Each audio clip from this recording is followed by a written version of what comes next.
Allie and Zara went skiing. Take a close look at both of them. Which girl is in danger?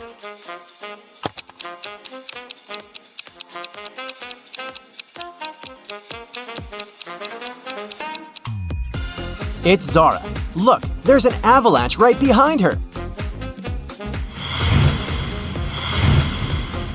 Ryan and Jessica went ice skating. One of them is in danger. But who? Take a careful look at the pictures.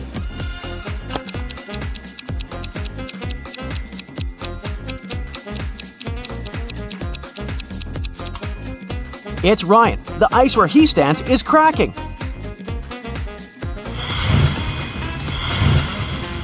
Two families, the Johnsons and the Smiths, went camping in the forest for a day to spend quality time together and build a snowman. Which family isn't being smart?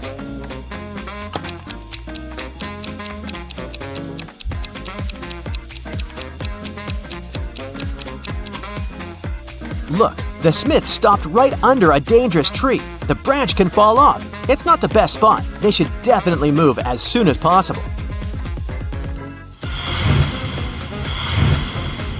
Elizabeth and Kate are late for work, so they're driving above the speed limit. Which one of them puts herself and others in greater danger?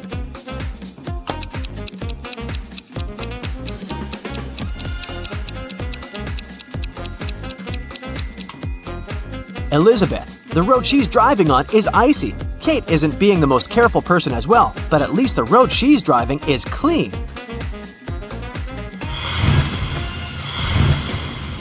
Jane and Sadie were walking around town and found an appealing holiday tree with sweets on it. Of course, both decided to eat something off the tree. Which one of them isn't being smart?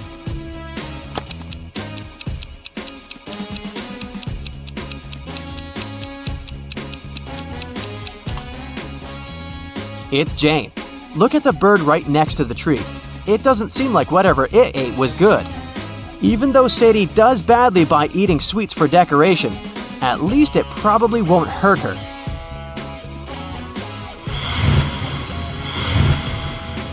Mrs. Bell has 3 daughters, Alyssa, Cassidy, and Poppy. She's about to have another girl. What do you think she'll name her? Stella, Wendy, or Haley?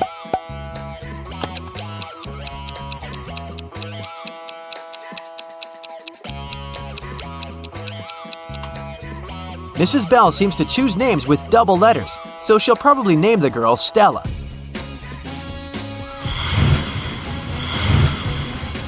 Mrs. Jones is a math teacher who has 3 students she is teaching privately. One day, she walked into the classroom and saw that someone had broken a window. Of course, all of them denied doing it. Alice, Bea is lying. Bea, Cece is lying. Cece, both Alice and Bea are lying. Only one of the students is telling the truth. Who?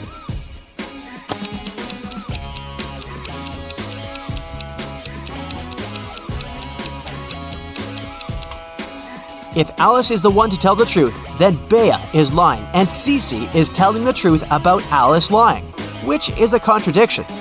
If Cece is telling the truth, then Alice is lying about Bea lying. So Bea is telling the truth, which is another contradiction. If Bea is telling the truth, then Cece is lying about both girls lying, because Bea is telling the truth. There's no contradiction, so Bea is the only one telling the truth.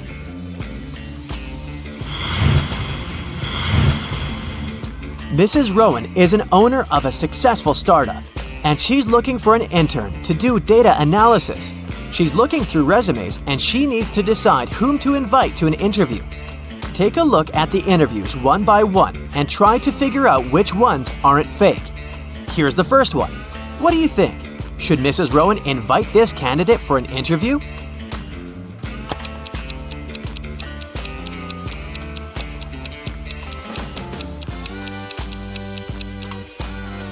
No, I wouldn't invite this candidate. The work is in data analysis, but she has a master's in American literature. These subjects aren't related.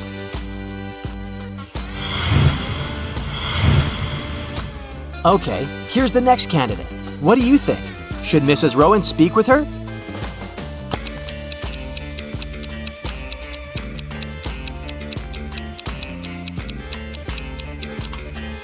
If what this woman is saying is true, then with her 8 years of experience, she is definitely overqualified for the job.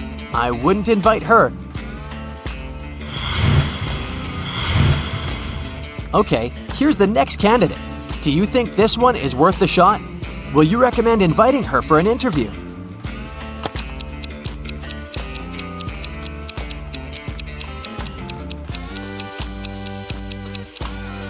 She seems to be a great candidate. Green light. See you at the interview.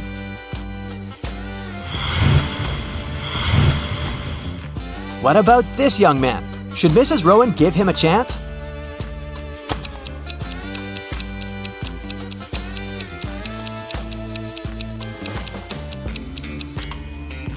He seems fine to me. Let's see what he has to say during the interview. Okay, here's the last candidate for today. What do you think? Should we give her a chance?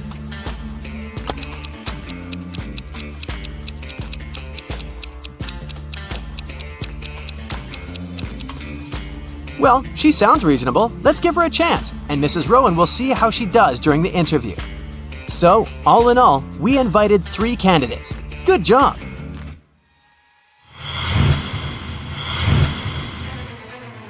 Esme was having a walk in the forest and got lost. That's never happened before. Instead, she found a witch's house, walked in, petted a cat, and asked the witch to take her home. The witch was busy making a new potion and needed Esme's help. She had to add 7 ingredients, but she didn't remember the order. She remembered that herbs must be added third. 2 steps before herbs, she must add spiders. Mouse hairs should be added last. Spiderweb goes right before mouse hairs. Grated stone is right after herbs. The magic powder goes sometime before the flower petals. What's the correct order?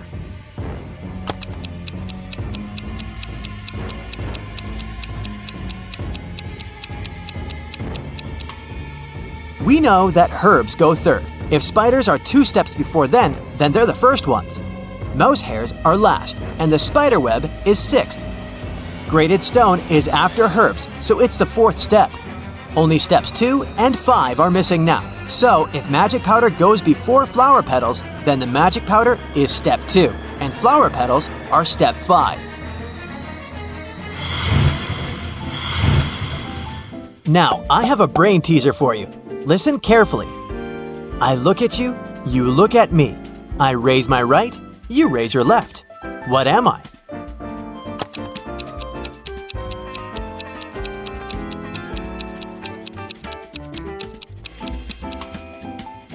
Of course, it's your reflection in a mirror.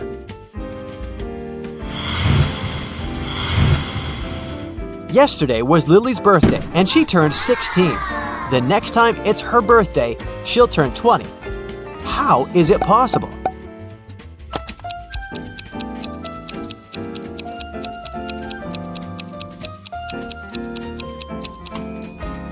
Lily was born on February 29th, which only happens once every 4 years. She'll get older, but her exact birthday will be only in 4 years when she turns 20.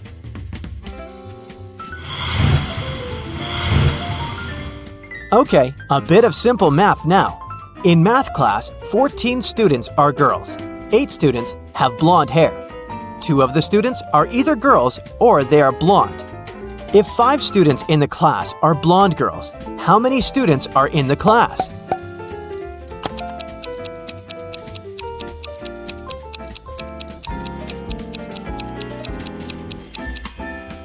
Okay, so if there are 5 blonde girls and 8 blonde people, it means that there are 3 blonde guys.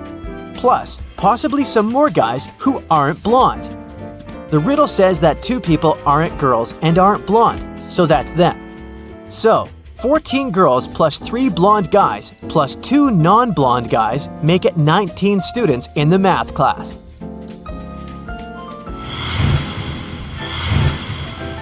Luna wants to buy a new skateboard, and she'll need to save $120 for it. If she saves $10 a month, it'll take her 12 months to save $120, which is too long. If she saves $20 each month, it'll take her 6 months, but it's almost all her pocket money. If Luna saves $15 each month, how long will it take her to save $120?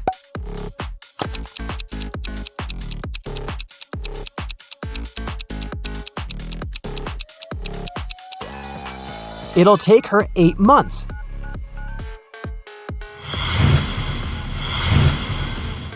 Maddie cycles as a hobby, and she's competing in a cross-country race. Just before the finish line, she overtakes the person cycling third. What place did Maddie finish in?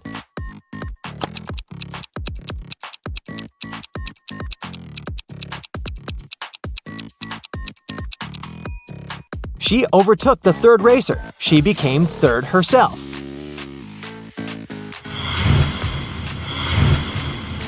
I have 2 siblings, Emma and Maya. When I was 17, Emma was twice as old as Maya. When Emma was 23, Maya was twice as old as me. So how old was I when Maya was 10 years old?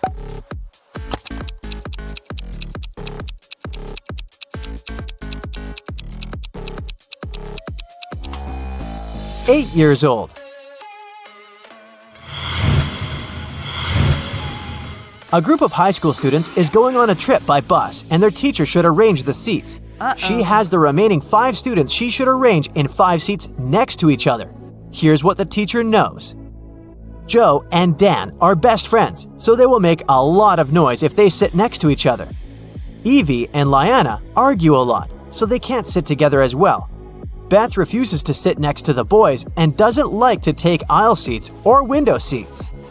How can the seats be arranged?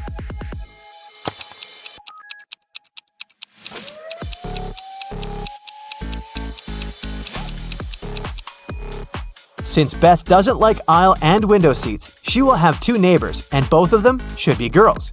We also can't leave 2 seats next to each other because Joe and Dan should be separated. So, Beth is sitting in the middle, Evie and Liana are on her left and right, and Joe and Dan are on the edges.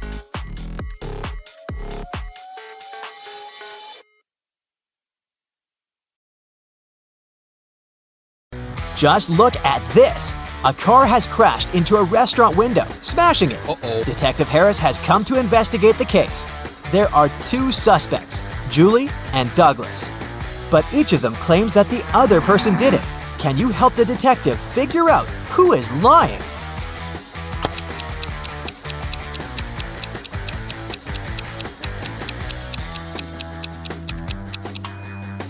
It's Julie. The tire tracks on the ground belong to her car. Adam was driving home late at night when he noticed he was about to run out of gas. He stopped at a gas station to fill his tank and buy some snacks. Inside, there was a cashier and another customer dressed in black. When Adam came up to the employee to pay, she told him $5.05. Adam paid, went outside, and called the police to report an emergency. Why did he do it?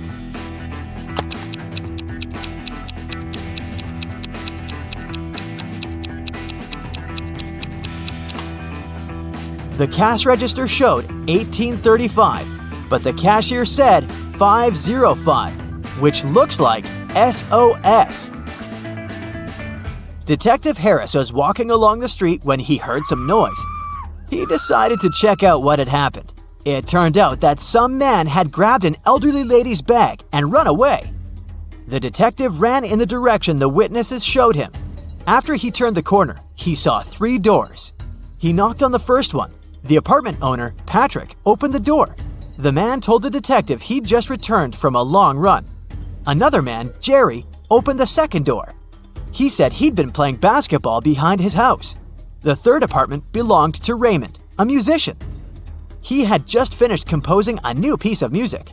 After talking to all these people, Detective Harris understood who the criminal was. Have you figured it out?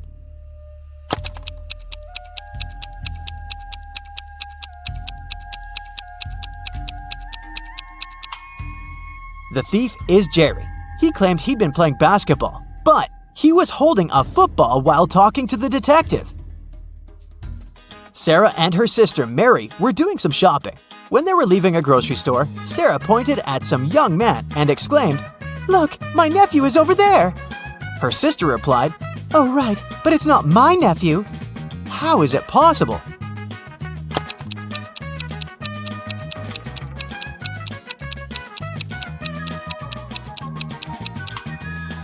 The young man is Mary's son. Gemma returned from Asia and brought a precious porcelain figurine. She organized a party and invited all her friends to tell them about her journey. They had a great time, but after her friends left, the woman realized the figurine had disappeared. She called the police and showed them the photos she had taken at the party. One of the officers immediately realized who had stolen the figurine. Did you understand it too?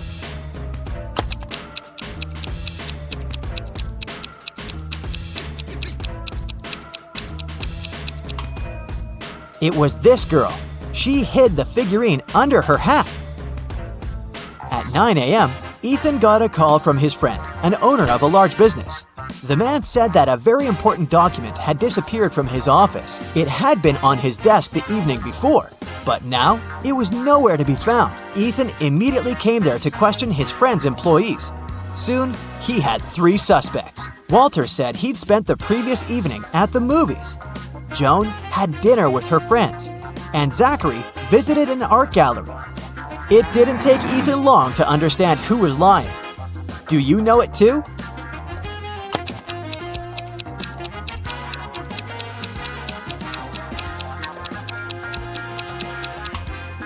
It was Walter. His ticket isn't torn. It means he didn't enter the movie theater. Now, look at these hands and try to figure out which person is married.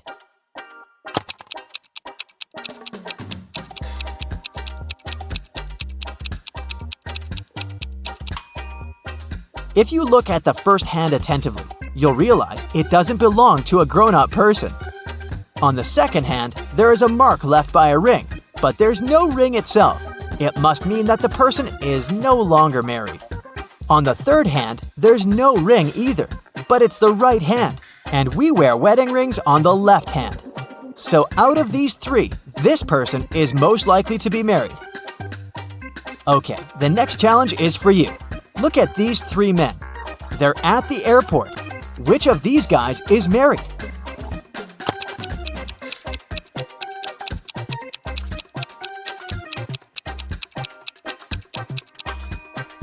All of these men are holding their passports and tickets in their hands. None of them is wearing a wedding ring.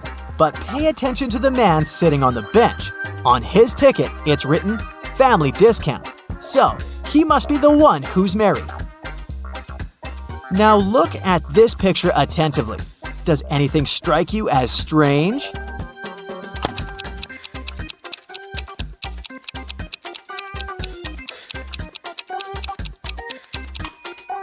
It's winter, but butterflies are flying around the snowman. Now, try to figure out what's wrong with this image.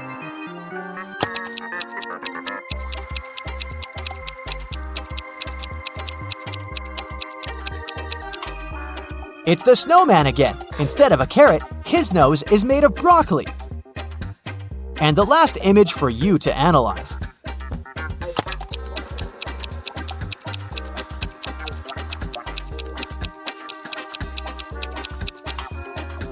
Why does the guy on the right need ski poles if he's going to snowboard?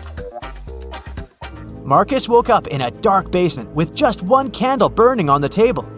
He saw 3 doors in one of the walls and 3 keys lying on the table. How many attempts will the guy need to figure out the key for each door?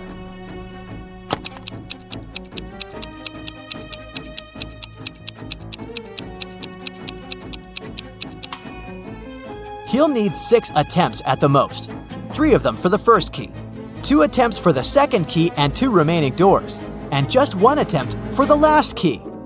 But if Marcus is extremely lucky, he might need just 3 attempts.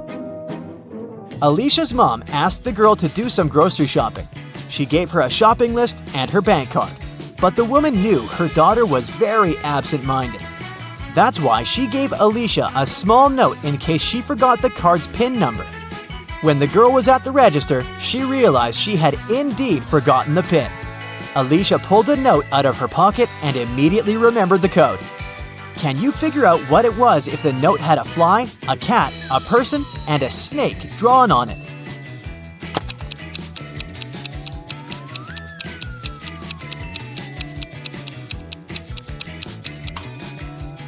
The pin was 6420.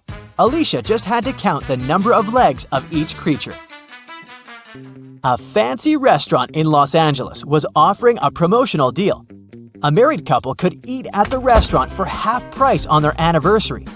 To prevent scams, the couple would need proof of their wedding date. On a Thursday evening, a couple entered the restaurant and claimed it was their anniversary, but they didn't have any proof. The restaurant manager was called to speak with the couple. When the manager asked to hear about their wedding day, the wife said, "Oh, it was a wonderful Sunday afternoon.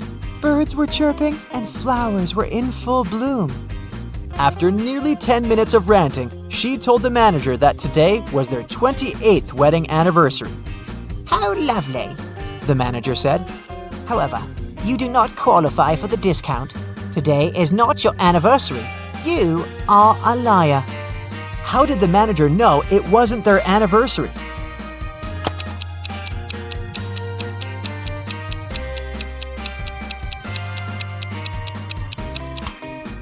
The calendar repeats itself every 28 years, so if they were married on a Sunday 28 years ago, the day they came to the restaurant would also have to be a Sunday. But since it was a Thursday, the manager knew they were lying. John called the police to report that his friend Mark had disappeared. He explained that 2 weeks earlier, he had offered Mark to live in his beach house in Miami. He wanted his friend to enjoy some summer heat, but when John returned from a half-month-long business trip to Chile, he found out that Mark was missing.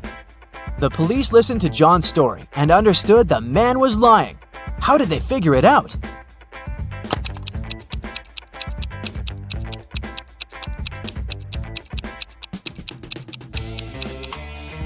If it was summer in Miami, it was winter in Chile. And still, John came back suntanned. It means he hadn't been to Chile. Maya was in the gym doing the workout her personal trainer had prepared for her. It was tougher and longer than her usual ones. Exhausted, Maya returned to the changing room only to find her expensive bag gone. Oh no! She immediately called the police. They had 3 suspects. Maya's trainer said that he had been preparing a new program for his clients. Emma, another gym goer, said she had been running on a treadmill for 2 hours. The cleaner said he had been washing the swimming pool. Who took Maya's bag?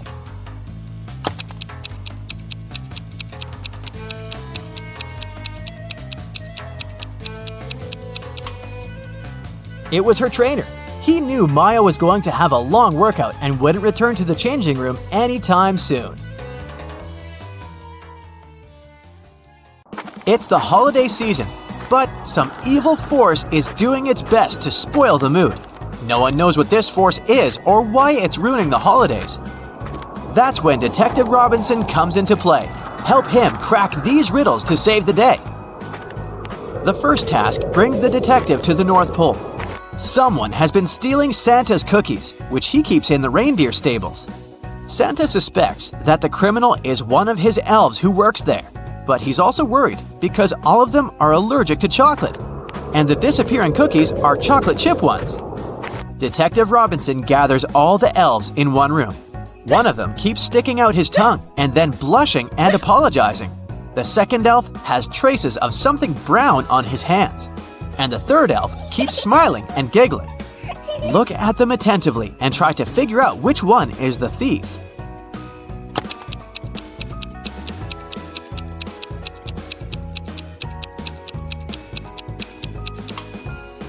The guy with the brownish spots on his fingers works in the stables, so no wonder his hands are dirty.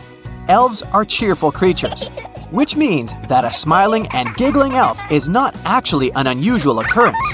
But the first elf, his tongue is likely swollen as a result of an allergic reaction. Here's our cookie thief. 3 teenagers sneak into Santa's home. When he comes home after work, he sees 3 guilty-looking kids and his 20-foot-tall plastic Christmas tree lying on the floor. Santa knows that one of the kids must have climbed the tree, which made it fall over. He calls our detective. Chris immediately arrives. After looking at the kids attentively, he tells Santa who is guilty. Can you figure it out too?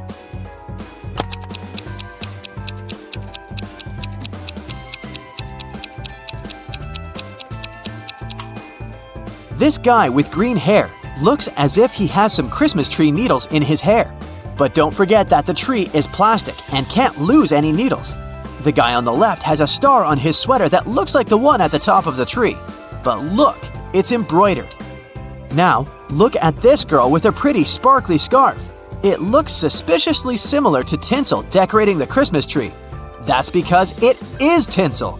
Busted! While the detective and Santa are away, solving the mystery of the overturned Christmas tree, someone steals all the presents from Santa's warehouse. Uh-oh. After investigating the case, Detective Robinson has 3 suspects. All of them are elves. Each of the elves claims he was at home when the crime happened. The road is impossible to navigate on foot since it's been snowing for the last several hours. So, whoever did this had to use a sleigh. Can you help Chris figure out who the criminal is?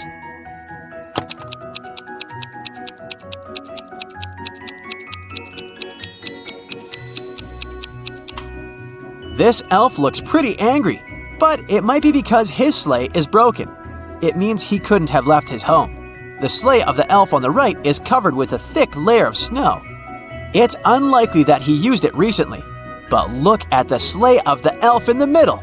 There's snow under it. It means that the sleigh was parked near the house after the snow had already started falling. The elf wasn't at home, so why is he lying? One of Santa's elves put the key to the warehouse where Santa keeps presents into an empty bottle and plugged it with a cork. Detective Robinson needs to remove the key without breaking the bottle or pulling out the cork. How can he do it?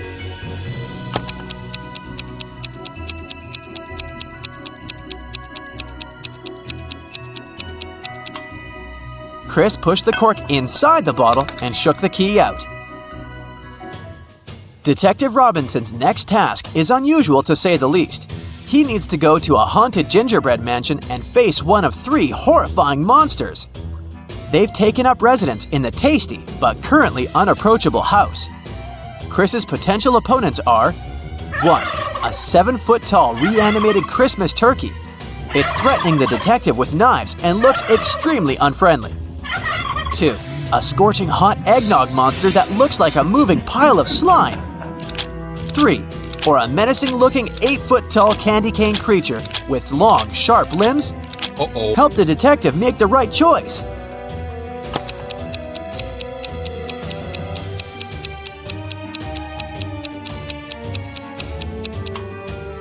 The turkey can be very dangerous with those knives. The candy cane monster's limbs are too sharp to come close to it. As for eggnog, besides being very hot, it doesn't pose any serious danger. The detective just needs to push the monster towards the gingerbread wall and it will absorb the creature very fast. Santa has an unusual problem. One of his elves has just had his birthday, but Santa can't remember how old he's turned. The elf doesn't want to make the task easier.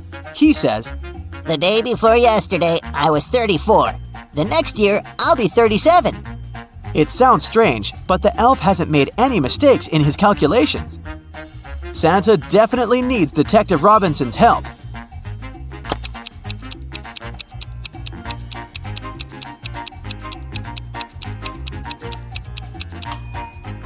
The elf's birthday is on December 31st, and he's talking about it with Santa on January 1st. The day before his birthday, he was 34.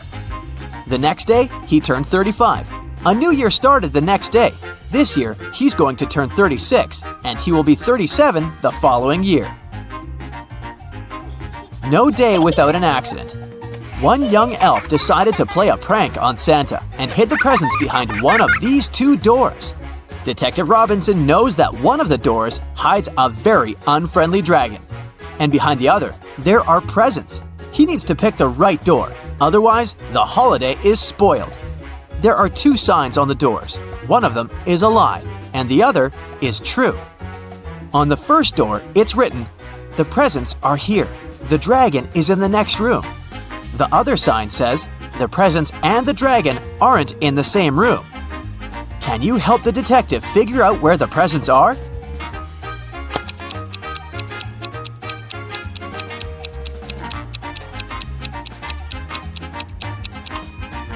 The presents are in the second room. The second statement is true, which means that the first one is false. After a long working day, Santa comes home and finds out that someone has broken all the glass decorations on his Christmas tree. He's shocked and upset. He calls Detective Robinson and tells him he has two suspects. One of them is one of his reindeer. Santa saw him near his house 2 hours ago. The other suspect is an elf Santa scolded. Look at the scene and help the detective determine the criminal.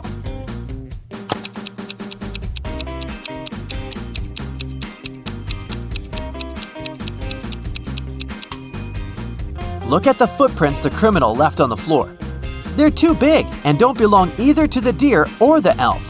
They actually look like they belong to Santa himself. But why would he need to frame his workers? This case makes Detective Robinson very suspicious.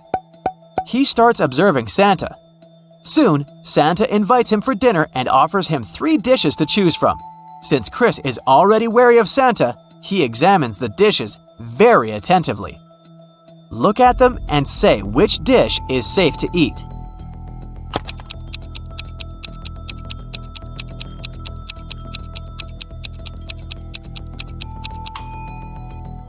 These chocolate chip cookies look fine until you notice that these chocolate chips are actually bugs. The steam rising over this bowl of soup is suspiciously green. This dish is likely poisoned. The only safe option is apples. Look at this tiny worm. If it can munch through the apple, it's most likely okay to eat. So, does it mean Santa wanted to get rid of Chris after the detective started to suspect something? This Santa can't be the real one. After Detective Robinson finds out that the mysterious evil force spoiling the holidays has been the fake Santa all along, he starts searching for the real Santa. Soon, he comes across a basement with 3 doors. Behind each of them, there's a man dressed as Santa and claiming to be the real one. Look at them attentively and try to figure out which Santa is real.